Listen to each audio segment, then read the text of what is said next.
संदिग्ध अवस्था में साड़ी के फंदे पर लटका आरपीएफ जवान की पत्नी का शरीर। परिवारजनों ने लगाया हत्या का आरोप। राजधानी के बजरिया छात थाना क्षेत्र में एक महिला की खुदकुशी का मामला सामने आया है। मृतक महिला के परिवारजनों ने ससुराल पक्ष के खिलाफ लगाया आरोप। पुलिस के पति आरपीएफ जवान है। पुलिस ने मर्ग कायम कर जांच शुरू कर दी। बताया जा रहा है कि घटना के बाद ससुराल वाले वहां से गायब हो गए थे।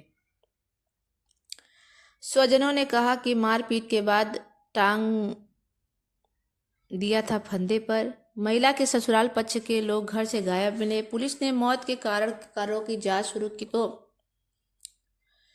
राजधानी के बजारिया इलाके में आरपीएफ जवान की पत्नी का शव संदिग्ध अवस्था में फंदे पर लटका मिला।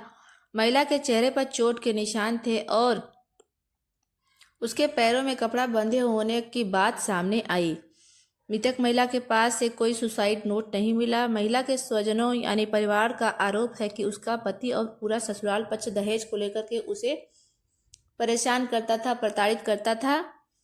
उन्होंने ही महिला की हत्या कर उसका शव फांसी के फंदे पर टांग दिया।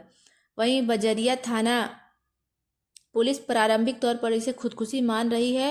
पुलिस का कहना है कि सभी पहलुओं पर जांच की जाएगी। फिलहाल मर्ग कायम किया जा रहा है। थाना प्रभारी जितेंद्र सिंह गुर्जर ने बताया कि इसी वर्ष 14 फरवरी को सुशील कुमार मंडराई और कृतिका ग्वाले की शादी हुई थी। सुशील अपने परिवार के साथ द्वारका नगर में रहते थे, जबकि कृतिका का मायका राजधानी के रत्नागिरी में है। सुशील आरपीएफ में पदस्थ हैं और वे शादी के पहले से उनकी पोस्टिंग मुंबई के पनवेल में है।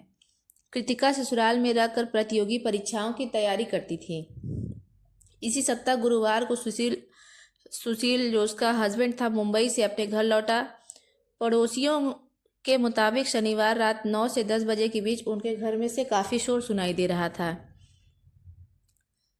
सुशील की बहन ने 10:30 बजे कृतिका के पिता को फ़ोन कर उसकी खुदकुशी की जानकारी दी। स्वजन बेटी के ससुराल पहुंचते ही, जो कृतिका के घर वाले थे, उसके ससुराल पहुंचते ही इससे पहले ही सुशील घर से भाग गया। वहां महिला के सास ससुर और पुलिस मौजूद थी। पत्नी को साथ नहीं रखता था जवान। कृतिका के भाई संतोष ने बताया कि शादी के दहेज में हमने बुलेट और घर के अन्य सामान दिए थे, लेकिन शादी में सुशील ने कार और प्लाट की मांग कर दी थी। 1 महीने बाद उसने कृतिका को परेशान करना शुरू कर दिया था और कई बार मारपीट भी करता था। वह मुंबई में पोस्टेड था, लेकिन कृतिका को साथ लेकर के नहीं जाता था। एक बार सिर्फ 1 दिन के लिए उसे मुंबई लेकर गया, जहां पहले से कई लड़के लड़कियां उसके कमरे में मौजूद थे। इसके अगले दिन ही कृतिका अपने घर वापस चली आई थी। आखिर ये सब चीजें किस ओर इशारा कर रही है? कृतिका के साथ आखिर क्या हुआ? क्या उसने वाकई में सुसाइड किया था, या फिर उसने उसको मार करके उसकी जान ली गई? भोपाल में शव छोड़कर भागे उसके ससुराल वाले, और घर वालों का यही कहना है कि दहेज के लिए उसे प्रताड़ित किया जा रहा था। भोपाल में आरपीएफ जवान की पत्नी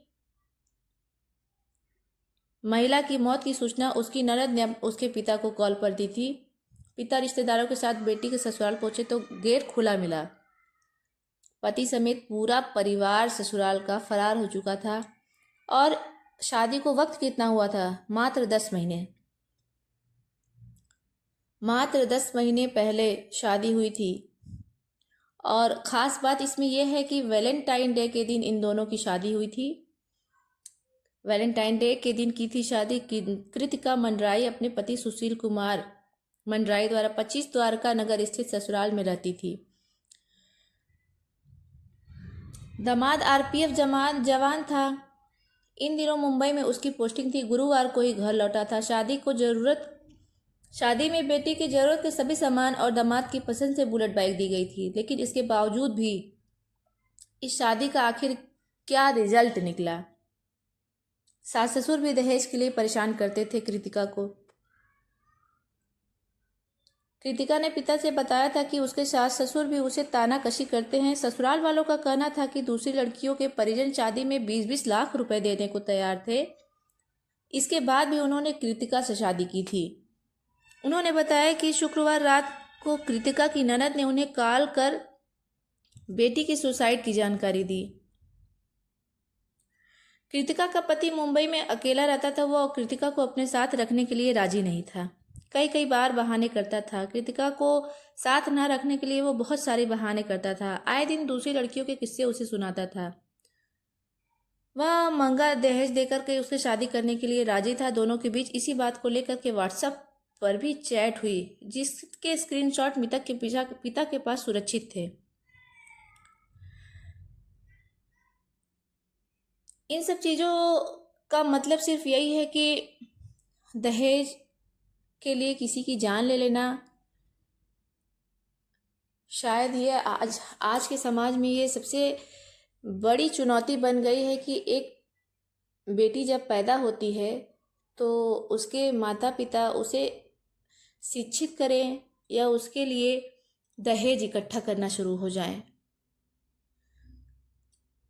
कृतिका की ये ज़िंदगी हम सब के लिए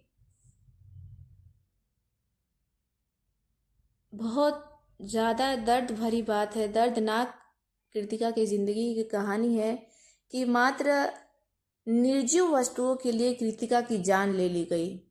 पुलिस सभी मामलों की जांच कर रही है। इस कहानी को सुनाने का उद्देश्य किसी की भावना को ठेस पहुंचाना नहीं है, किसी का दिल दुखाना नहीं है। इस कहानी का उद्देश्य केवल और केवल समाज में जागरूकता फैलाना है। धन्यवाद।